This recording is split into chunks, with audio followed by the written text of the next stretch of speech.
local officials, including Governor, Attorney General, Mayor Fry, and law enforcement officials about increasing coordination in a lawful way between the county jails and ICE to avoid public safety threats being released back in the community.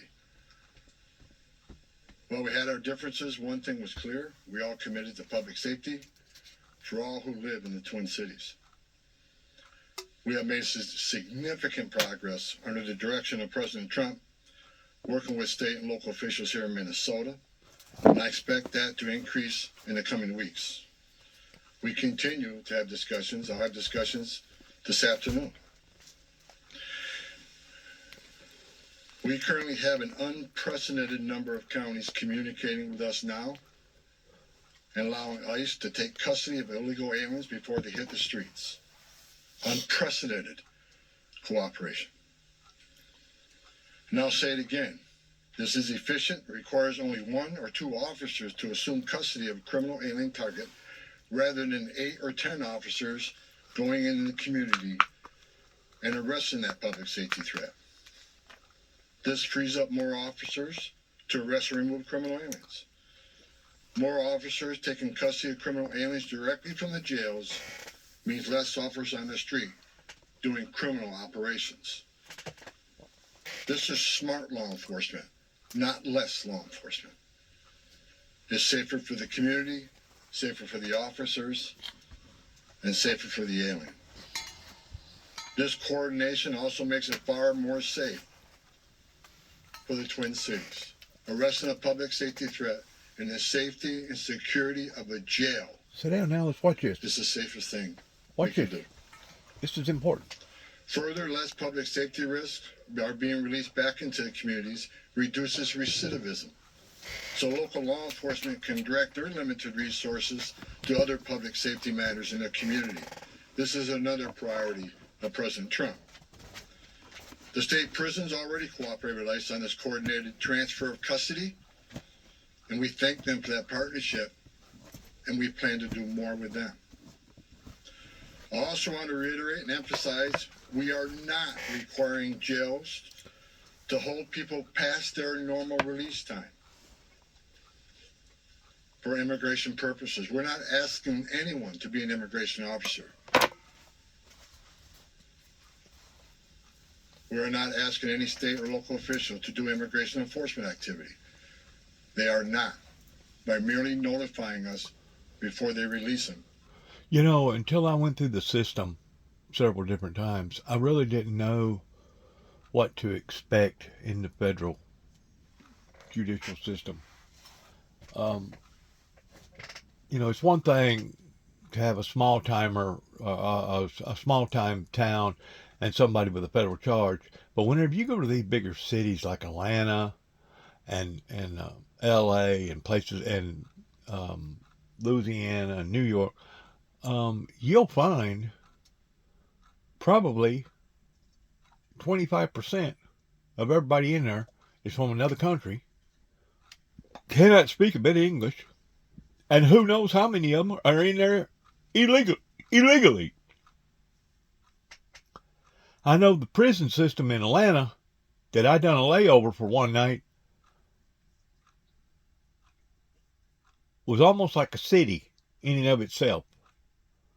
And to walk into an atmosphere where basically everybody was speaking different languages was not the most pleasantest thing to have to go through. And I could only imagine if I was sent there to actually stay there in the gang war activity that went on in the prison systems. I didn't even know what the Aryan Brothers was until about 10 years ago. Had no idea that an Aryan brother existed pertaining to a Nazi white race. Had no idea here in America, but they're strong. They're not as strong as some of those motorcycle groups or gangs out there, but they're strong. A unified joint operations center has been established to manage all operations and ensure efforts align with priorities of the mission. This reorganization also enables ICE to leverage joint intelligence capabilities to effectively target threats, as well as to reduce the overall personnel footprint. and enhance public safety and confidence in the agency's capabilities and presence here. I've also ensured that officials from legal and internal affairs offices remain on the ground as long as this operation continues. During our efforts to identify and implement improvements of how operations are planned, conducted, and managed, we identified a gap in regard to the use of body-worn cameras. This was actually raised by the workforce when I started walking around talking to people here. Some officers and agents had them, some didn't. That inconsistency was unacceptable, so we moved immediately to prioritize full body cam deployment in the city. I discussed this with Secretary Noem a couple of days ago, and she made the decision to deploy them. The plan is to deploy them nationwide, but it's a priority for the city right now. There's actually That's an $20 improvement. million in the spending bill to further fund the deployment of body cameras. That's an improvement. The president is supportive of this decision because we have nothing to hide. We want to be fully transparent in what we do. The American people seek and deserve professional and trustworthy law enforcement, and I and the president expect that any misconduct will not be tolerated and will be swiftly addressed. The integration, structuring, and resources we have implemented would help ensure accountability and that targeted enforcement operations have a focus on national security threats and public safety threats, and they are conducted effectively, safely, and appropriately. Again, this is smarter enforcement, not less enforcement. For those who are not a national security threat or public safety risk, you are not exempt from immigration enforcement actions. If you're in the country illegally, you are not off the table.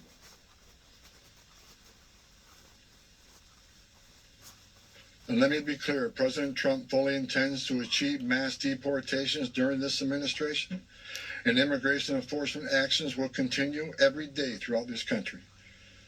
President Trump made a promise, and we have not directed otherwise. I heard rumors we have, untrue. Given that many public safety threats in our communities, many of which poured across the border during the Biden administration, it makes sense to prioritize public safety risks right now.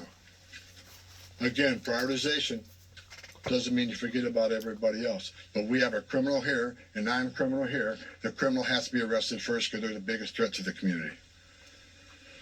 My goal with the support of President Trump is to achieve a complete drawdown and end this surge as soon as we can. But that is largely contingent upon the end of the illegal and threatening activities against ICE and its federal partners that we're seeing in the community. We will not draw down on personnel providing security for our officers. I will not let our officers be put at risk.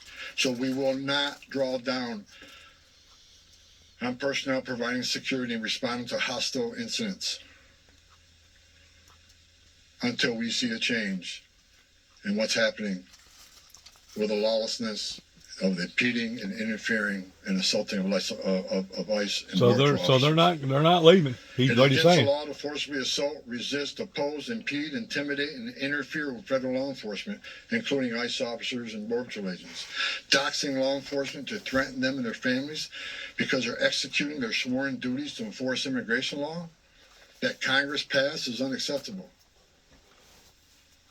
And it's shameful and incomprehensible to me that this unlawful and threatening behavior is being tolerated by anyone. As far as what I saw yesterday with the roadblocks being set up, you're not going to stop ICE. You're not going to stop Border Patrol. The only thing you're doing is irritating your community and want to go get groceries or pick their children up or whatever. I talked to the chief of police, and he committed to taking swift action on those illegal roadblocks. They're illegal. We shouldn't tolerate them. Again, a complete drawdown is going to depend on the cooperation, continued cooperation of local and state law enforcement and the decrease of the violence, the rhetoric, and the attacks against ICE and Border Patrol. The federal law enforcement personnel, ICE and CBP, and other partner agencies are patriots. And they've carried out their duties patriotically, with integrity, with professionalism, and compassion. I've said this many times, these men and women don't hang their heart on the hook when they come to work. President Trump and I strongly stand with them in the critical work they do to prevent harmful or otherwise dangerous people from entering or remaining in this country. I want to cut in real quick. We just had an officer here in Weakley County that got slain in the line of duty. In the line of duty. With sex-related offenses. 28 gang members. Correct me. 139 assault convictions, 87 sex offenses, 28 gang members have been arrested, just to name a few. We're taking a lot of bad people off the street. Everybody should be grateful to that. And not getting commended for it. Who in their right mind would want these dangerous criminals walking around their communities? Exactly. Everyone has a constitutional right to peacefully protest. President Trump and I, we completely support that. At the same time, professional law enforcement officers should and need to be able to perform their sworn duties without being harassed, impeded, or assaulted. I want anyone to report instances of alleged misconduct or wrongdoing. There's a way to report that. The Trump administration is taking violations of 18 U.S.C. 111, which is assaulting, impeding, interfering. We're taking that seriously. If you violate the law, you will be federally prosecuted.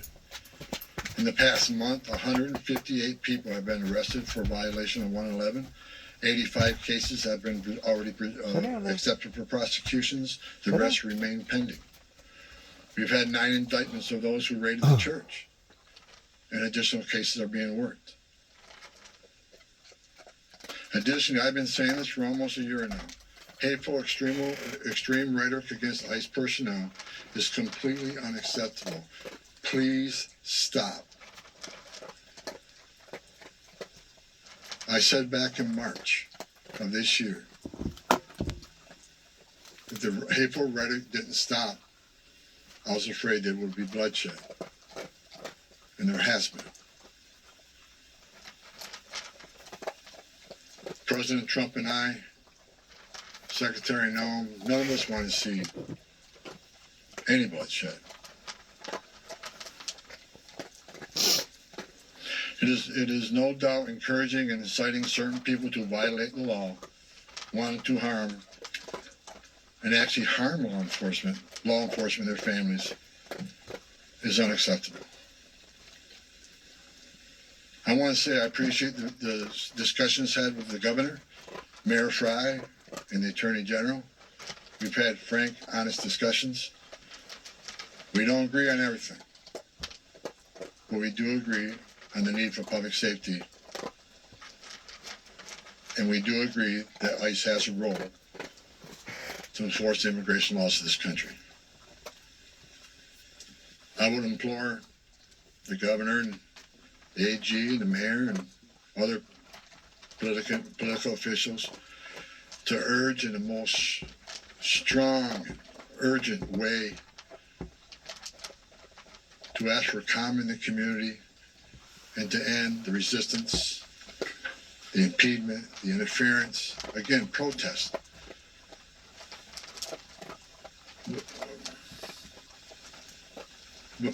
Stop impeding, stop interfering, stop violating the law, because we will arrest you.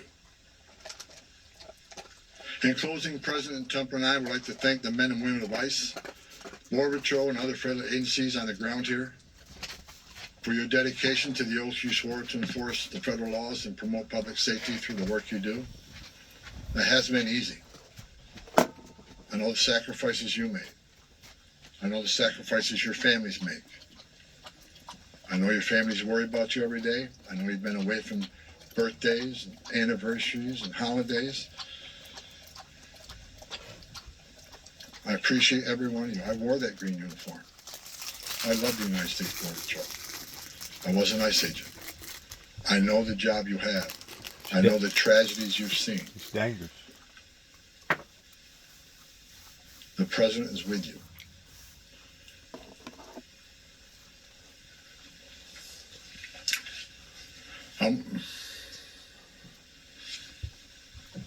I want to weigh in right now pertaining to the woman that's missing in Tucson, Arizona.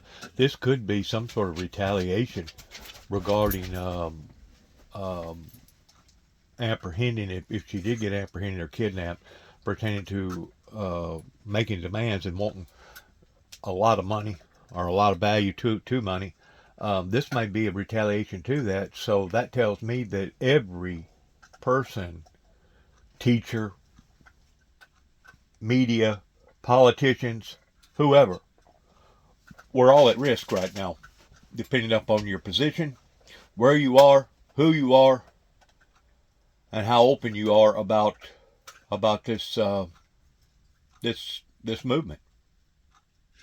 Every chief I talked to, every one of them, promised to respond to any public safety issue when our officers out doing their sworn duty and people start crossing the line and they start impediment, interference. Every police chief has committed to doing their job and enforce public safety. We talked to a lot of sheriffs throughout the nation. We have unprecedented cooperation. I've yet to talk to a sheriff that said no. There's still more sheriffs we are in discussions with and talking to, but I have not word that heard no. I think they want to do the right things for their communities too. Why would you not? Lastly, I'd like to thank President Trump for his steadfast leadership and commitment to law enforcement, public safety, and prosperity. I've said this many times. I've worked for 6 presidents and 10 administrations. When it comes to public safety, border security, immigration enforcement, no one's done it better than President Trump. His success is unprecedented. Later on today, Secretary Noem is having a press conference on our southern border, the most secure border in the history of this nation, because of the leadership of President Trump and the men and women over there wearing a green uniform. Most secure border in the history of this country, which means less children are dying making that journey, less women and children being sex trafficked, less fentanyl getting this country to kill our young people, less known suspected terrorists being released in this country. The most secure border in a lifetime gives us the strongest national security we've seen. You can't have strong national security without strong border security. I wish I could be at that press conference, but the president has called me here. I just had a small part in it. The reason we have the most secure border is because of President Trump's leadership and the men and women wearing the green uniform, which I once wore. I just reported, I was down there with Commissioner Scott, CBP Commissioner Scott, 2 weeks ago. We went through that border in boat, forward drive, and in the air. We toured the border in California, Texas, and Arizona. And I did not see one illegal alien. Think about that. The last 9 months, no one's been released from that border. The most secure border in history of this nation. So God bless the men and women of the Border Patrol. God bless President Trump for his leadership. And God bless the United States of America. And I'll take questions. Amen. You said that you're getting unprecedented cooperation. Where's that coming from? Is it coming from the sheriffs? Have you signed agreements with them? Are Hennepin and Ramsey County part of that? And the 700 officers leaving Minnesota, are they Customs and Border Patrol or ICE or? There's a mix, but that number is based on, number one, the cooperation. Again, rather than having whole teams out looking for a criminal alien was just released, now we have one agent at that jail picking that person up. That and the operation has been successful in a number of arrests, so the target list is reducing.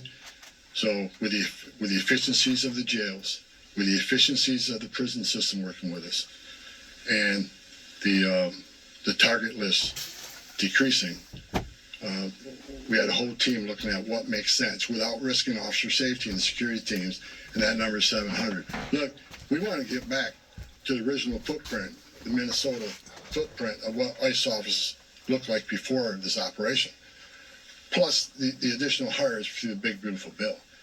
A lot of these people, you got agents here from LA and New York and Portland, there's problems there too. So we want to get people back to their home stations and enforce immigration laws in those areas. But the vast majority of sheriffs, there's only a few that we're still in consultation with, but this is unprecedented cooperation. So again, I want to thank, the sheriffs, the governor, and the AG. I think we're in a lot better place than we've ever been in. We never had this kind of cooperation at this level, and I'm not leaving until we get all done. But I'm happy to say I'm extremely pleased with the leadership team and their outreach. I still blame President Young Bush whenever 9/11 happened. That was whenever we should have stiffened every remote diversion on every end, including our immigration status, because that was a golden opportunity that I feel like that the majority of the world would have went along with. Now, because we've waited so long, you're going to have different opinions about whether or not this is, I'm going to use the word graceful or humane, because you're going to see some things on TV, just like I have said many times before, whenever it goes to doing this roundup. And this man here, basically the ramrod of it, whenever it comes to doing this roundup, the way that they're doing it, it's gonna cause friction. I know it requires a great deal of man hours whenever you sit down and try to itemize who all's in your county, who all's in your town, who all's in your area, that law enforcement should be aware of, regardless whether it be local law enforcement, state, or federal. And I realize it's going to take man hours to sift through those that's there legally versus illegally. And I still say that there should be a compromising invisible line pertaining to families that's been here now for any longer than 5 years that's illegal, even though the children may have been born legally because the mothers got pregnant over here. I still think that there should be a compromising invisible line in giving these people I ain't going to say a pardon, but giving them a better opportunity of becoming a lifelong citizen, especially if they've never even so much as had a traffic ticket. Come on. There has to be a give and take on both sides of this, because it never should have gotten to this out of control to this degree to begin with. Going once more back to the bushes, whenever you're looking at the safety of our American people that they want to emphasize upon, how many people failed and took their eye off the ball regarding 9/11. I don't feel like that 9/11 was handled properly, because the second airplane that hit the second building never should have hit the building. They should have shot it out of the sky. And trust me, we got military forces that could pop off a big plane like that, like it wasn't nothing. Like it wasn't nothing. And I know that looks incredibly bad on TV. And this is another problem that we're having, is because there's so much media out there. No matter what they do, no matter how they do it, it's all being recorded. It's all being documented. Which I agree. If you got a gun-ho, illegal thugs or goon squads out there that's basically being a Gestapo type method roundup, not giving the true citizens any chance of rectifying themselves or becoming neutral in all this, that needs to stop too. So there's two different sides of this. There's two different sides of this, but if you look at the core of origin, where we dropped the ball was within a few days or hours after 9/11. That should have put a brand new perspective upon everything. And it did to a certain degree, because Congress passed laws that seen where we was vulnerable over here, vulnerable over there, towards diverting the traffic or diverting the public away from that area because it was so a sensitive area. You know, it's kind of like shutting down a great deal of the windmills out there in California. Why did they do that? Well, because they was giving out false signals pertaining to our satellites. And we couldn't detect whether or not this was an enemy or whether or not this was some sort of satellite. Some sort of windmill that was moving. You know what my opinion about that is? You need to change the materials in the blades. They make stuff today out of fiberglass and hard base plastics that basically is as strong as aluminum or as strong as high strength steel ever thought about. You need to change the material in the blades.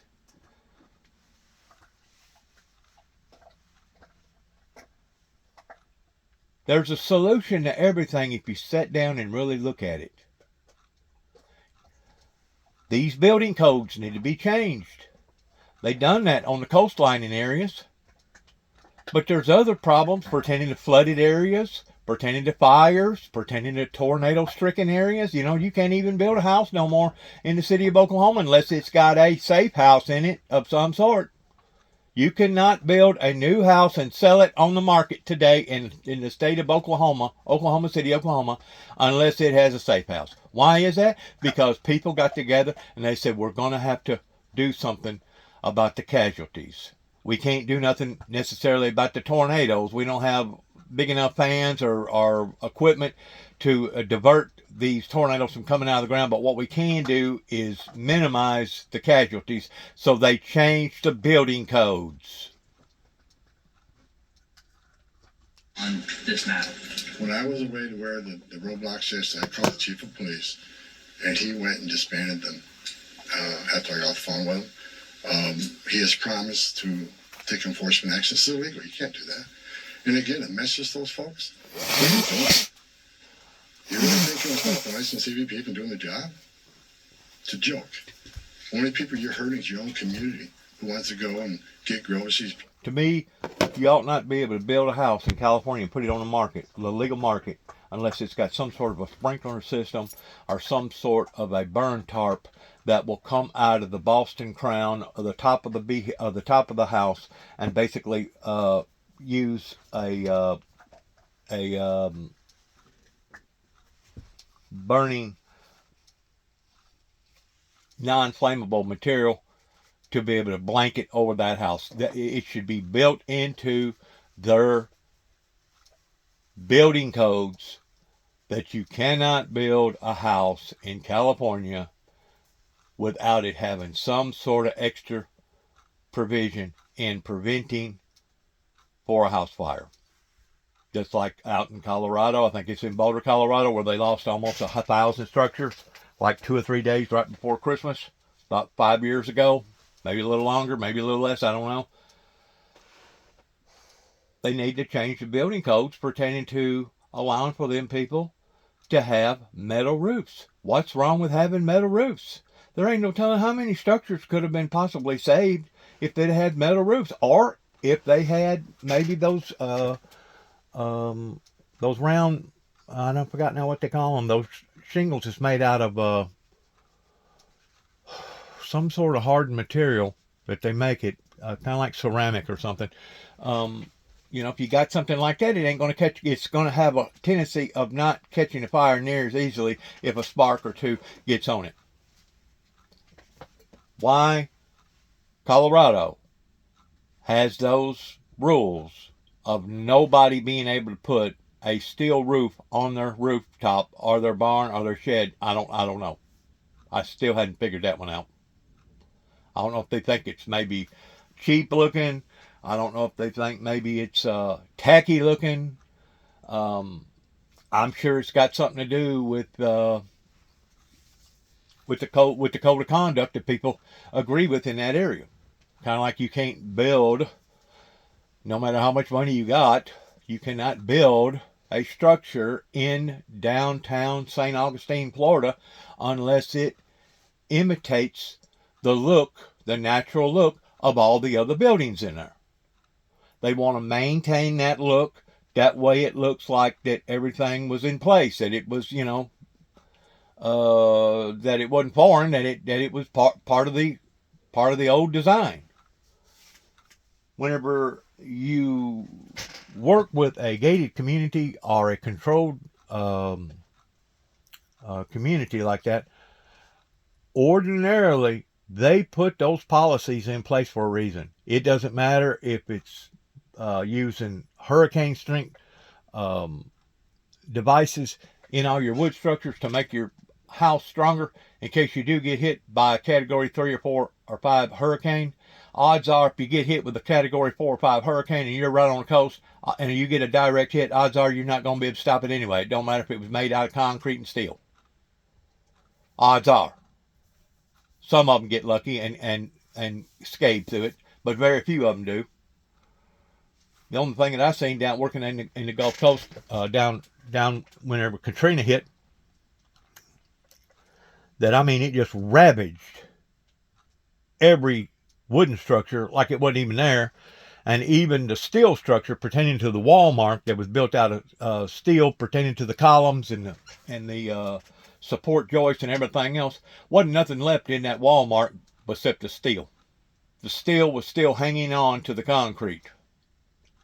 Everything else was gone. In other words, all you seen was a skeleton.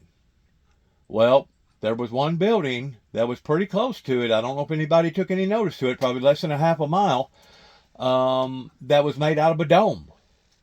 And you know what? It didn't get scathed because of the ingenuity, because of the structure design. It still reflected all the wind and the water too as well, pertaining to the tidal wave that come up through there. So once more, people's got to be willing to change with the signs of times. And if they're not willing to do that, they're going to be left behind. I guarantee you, they're going to be left behind, and they have really nobody else's to blame other than themselves, because obviously you shouldn't have been there based around the surrounding circumstances that there's a pattern of now the general population having to go through, and really and truly you have nobody to blame but yourself. If you don't have extra sprinkling systems and you're living out in California, you have no one to blame but yourself. If you build a house that's within, let's say, 2,000 feet of a major cliff pertaining to seeing all the mudslides, you have no one to blame but yourself. I know there's still a lot of unforeseeables out there, especially with the weather becoming as dramatically violent as what it has just within the past, I guess in the past 20 years, it's really become abnormal. But you're gonna have to use common sense. If you live down in a lower lying area and the hillsides is all the way around you, who would have dreamed? Who would have dreamed? I think it was like 2 years ago that hurricane, it set up a certain scenario where it rained. They got like 4 inches of rain, then they got like 3 inches of rain, and then here come the hurricane. It dropped about 15 inches of rain, and because the soil was already loosened, and because it could not hold that volume of water, it basically started taking out whole mountainsides. Even Interstate 40, one side of it got washed plumb away. Whole mountainsides was gone. I still don't know if they ever done a true thorough body count in everybody that got destroyed or the casualty number in Tennessee and North Carolina. I think part of South Carolina. I think part of Georgia got it too. I mean, that was a big, big deal. And plus Florida, whenever it first come up through there, I mean, that was a big, big deal. And, you know, people are going to have to be aware of their surroundings. And it's not just the surroundings pertaining to the enemy at bay, pertaining to seeing somebody in flesh and bone that's possibly going to do damage or harm to you. But you have to be aware of your surroundings. Because we're living in very, very perilous times right now. And I feel so sorry for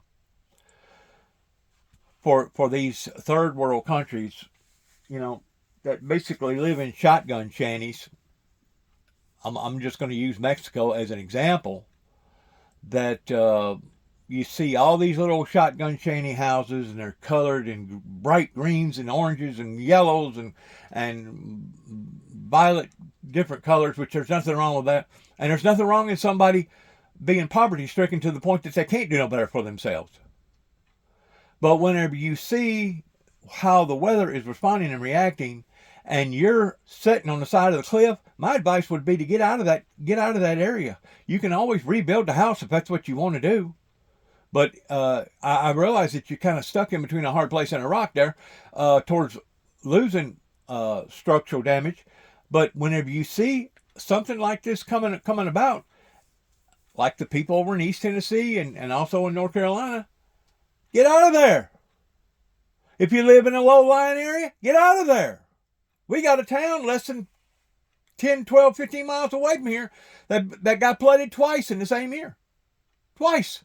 Reeves. Because the levee kept breaking. If it's been raining continuously for 3 or 4 days, and there's like 20 inches of rain, well, guess what? Water's going to back up on that levee again. Will that levee hold? I don't know. Didn't hold for the last 2 major ordeals. It may hold this time. Then again, it may not. You willing to take that risk with your life? You willing to get caught up into a scenario? You know, it pays to listen to the weather forecast regarding what the heck's going on. If there's an ice storm coming, hey, guess what? You probably need to hunker down. You probably need to go get some supplies and get ready to stay inside the house for 3 or 4 days until it passes, till the weather changes, and maybe to warm back up, till things get back normal again. People are going to have to be taught to use common sense methods if they're going to survive this thing. Because just as the Bible talks about to pray that you're worthy to escape these things, or pray that you can endure these things, indicating that these things are going to be taking place on planet Earth, especially in the remaining final last days here on Earth. You got to teach them. You got to instruct them. You got to tell them. Some people, they don't have enough common sense to be able to change a tire on the side of an interstate properly. They don't get preventions. They're just waiting. They want to degrade the government and down every element of the government. But yet, no, whenever they get in a bind, well, who's the first people that you call upon? They call upon the government. Call upon the assistances of the professional community. Every time. Don't nobody want a cop around their area until they actually need that cop. And then, who do they call on? They call on the cop. They call on 911. That's what they do. Nurse has been fired after videos on her social media surfacing about threatening to harm federal immigration agents. The now fired nurse is under criminal investigation by VCU police. We'll show you that after this. And she needs to be. Anybody that's going to get on TV or social media, either or, and supposed to be in the profession of helping people, that's what her profession is supposed to be. And now she's going to tell everybody to use a method of poisoning ice by giving them X-Lax. That way they'll be on the commode for at least a day.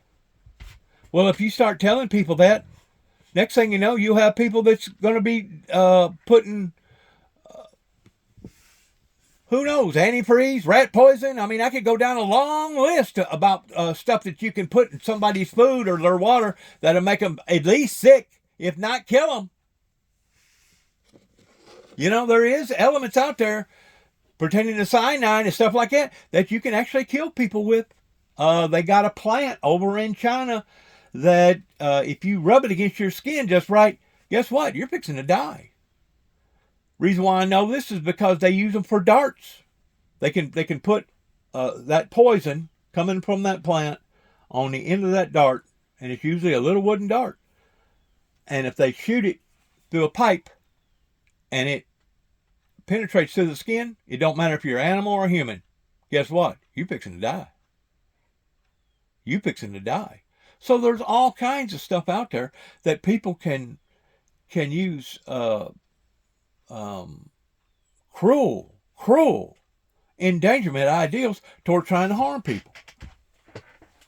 So for a nurse to get on TV and to make those kind of statements, she don't deserve to be a nurse. She does not deserve to be a nurse. Especially the fact that she's a nurse.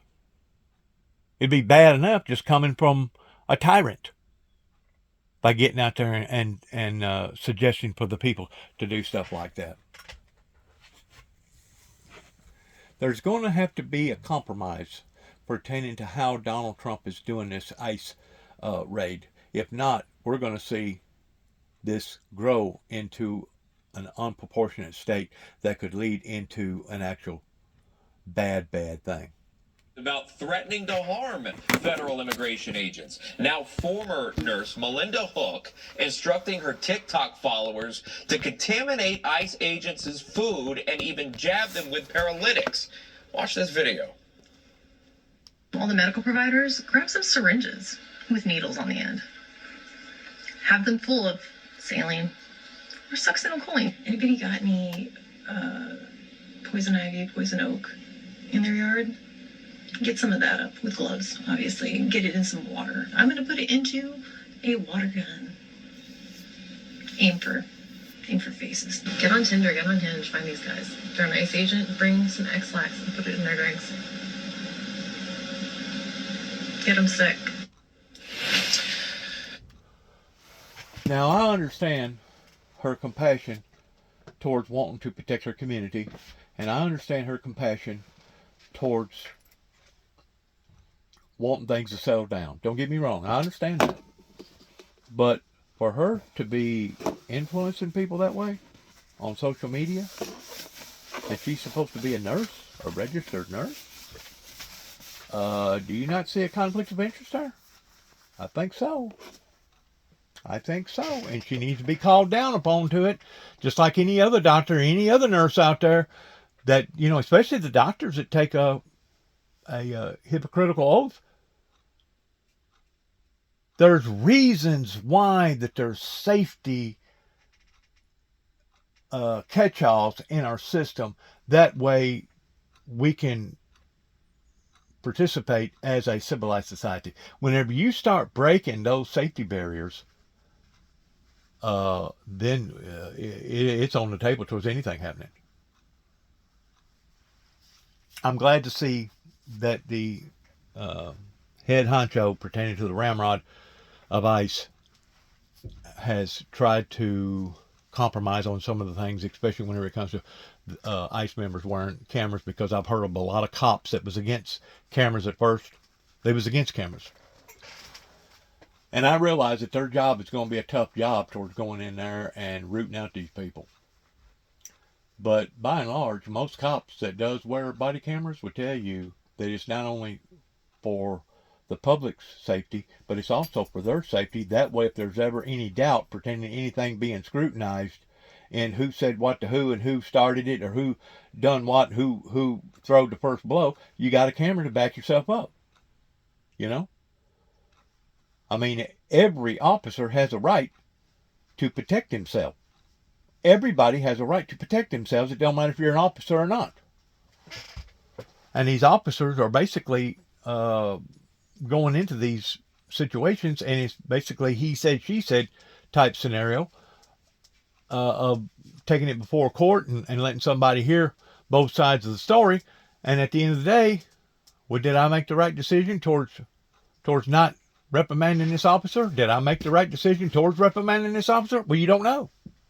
At least if you got a camera there, at least that pretty well tells the tale toward what actually occurred, or usually it does. There's some incidences that I think the cameras from different angles, especially if you're not familiar with the whole story and you only get part of the story, can actually be very, very deceptive. Very deceptive. Why? Because they didn't photograph all of it. They only come in on the tail end of it. That's the way the media a lot of times manipulates stuff, is that they don't tell the whole story. They only tell bits and pieces of the story. That's very misleading to a lot of people, because they really don't know who said what to who and who threw the first punch, and how come this ever escalated to that extent to begin with. Use common sense approaches if you're going to survive this. An example, she is advocating for the harm of others. I think she needs to lose her medical license. Who can trust this woman to do right and offer care? And I don't want her working on me if I need help. Your point of the fullest extent of the law being thrown at this woman who has now lost her job, but to be made an example of. Why is that so important in this moment? You have a lot of people who get stirred up by social media, by, comments like Jerry Nadler yesterday about mass agents, rebel risers, what they should do in response. Rebel risers. The sort of violence that was carried out against President Trump and Charlie Kirk, and in the wake of Charlie Kirk's assassination, you had school board members here in Virginia and school administrators celebrating that and saying he got what he deserved. Right. Until there are clear criminal. Or the CEO guy. How many people got on online social media and was saying, all the insurance people got exactly what he had coming to him, putting everybody in the same category. Everybody cannot be put in the same category, because I know some good insurance people. That's just like everybody can't be put in the same category towards immigrants that's over here, especially if you get to looking at the illegal immigrants, because a lot of them come over here and they're really decent, good people.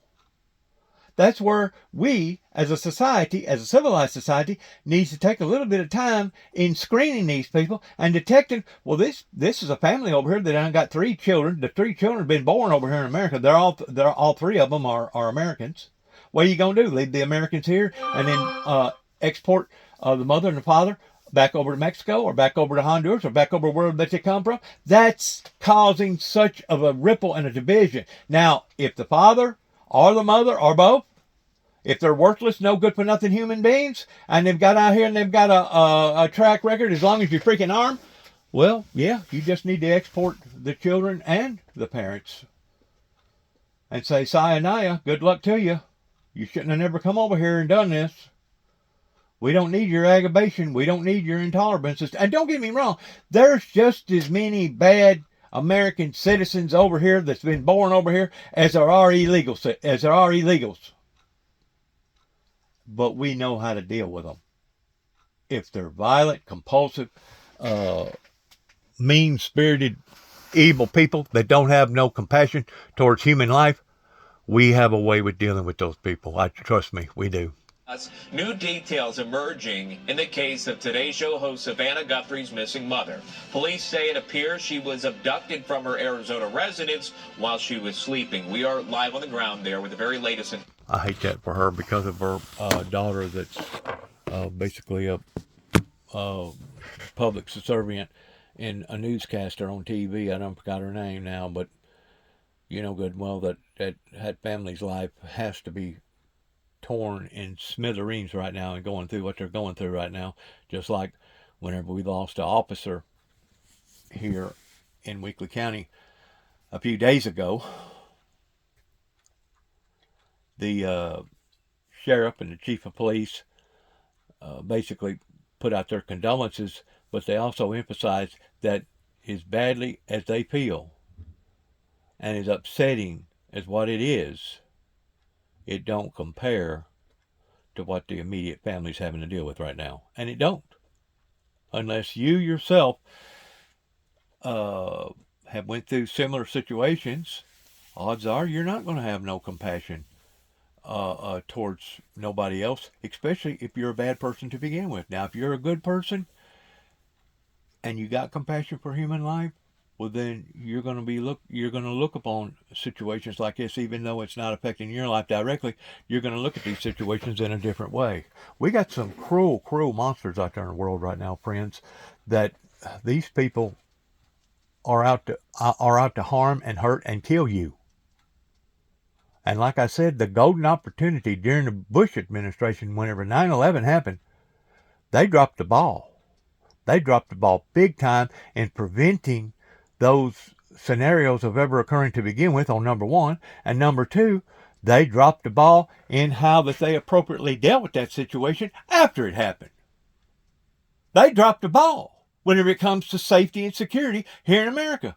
I think in a lot of areas like AI and the computer and all this technology that's been basically thrown onto the elderly people, I think they've dropped the ball on that toward not putting enough safeguards on, especially whenever it comes to infiltrating our children,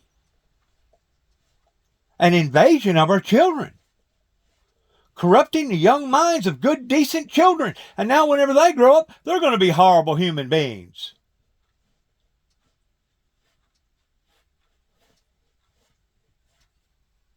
I don't get it whenever it comes to people that's in leadership positions that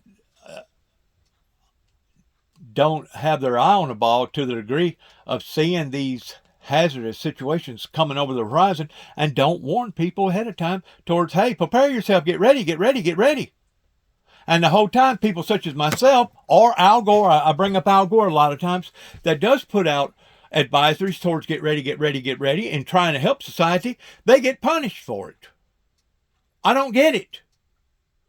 Has society reached a level that they're basically doomed and they want to basically be taken out in horrible, horrible scenarios? Because I guarantee you, if you don't change the direction and the perspective that society's going in right now towards one step forward and two steps back, hang around, coming near a neighborhood near you of a catastrophe that's soon to hit or soon to be so close that it will affect you in a direct or indirect way. It may not affect you directly, but it will affect you indirectly.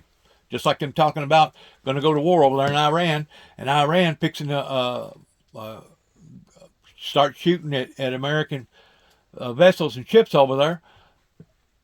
I'm going to tell you what. You talk about a tinderbox.